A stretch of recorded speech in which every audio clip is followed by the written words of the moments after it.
নমস্কার বন্ধুরা, মিতার রোজকার রান্নায় আপনাদেরকে স্বাগত। আজকে আমি চালের পুলি পিঠে একটা করে দেখাবো। তার জন্য কি কি নিচ্ছি, এটা নারকেলের পুর, গুড় আর নারকেল দিয়ে এটা পুর করেছি। আর এটা হচ্ছে চালগুঁড়ি। এটা হচ্ছে এই যে গ্লাস, ছোট গ্লাসটা, এই ছোট গ্লাসেতে আমি 2 গ্লাস মতন দেবো। আর আগে গরম জলটা বসিয়েছি, চলুন দেখাচ্ছি কীভাবে করেছি। এইটাতে এখন গরম জল বসিয়েছি, গরম জল বেশ গরম হয়ে গেছে। সামান্য একটু নুন দিলাম এতে।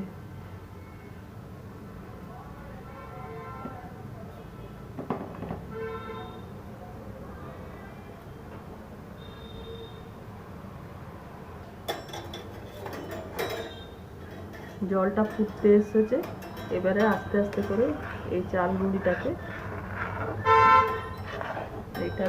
এটা দিলাম। আর গ্যাসটা সিম করে দিয়ে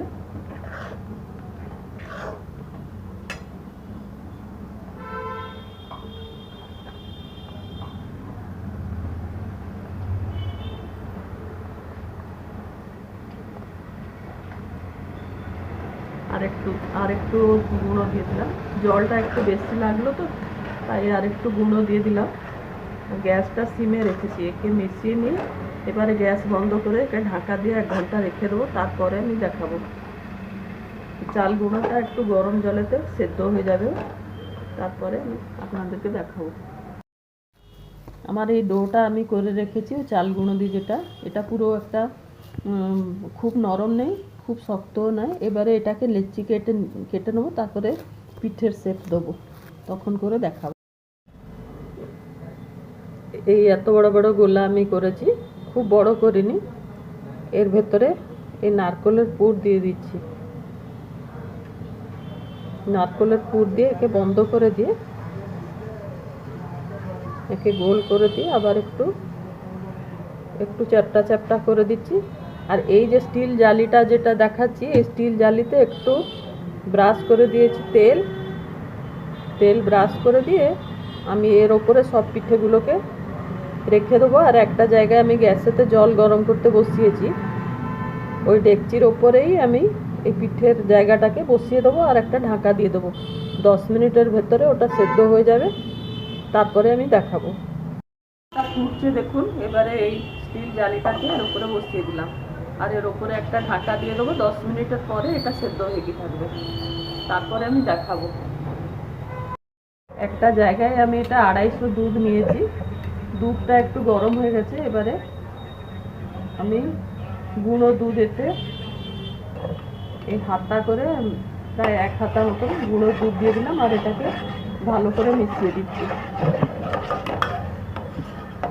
মিশিয়ে দিয়ে এবারে আমি এইতে চিনিও দিয়ে দিচ্ছি।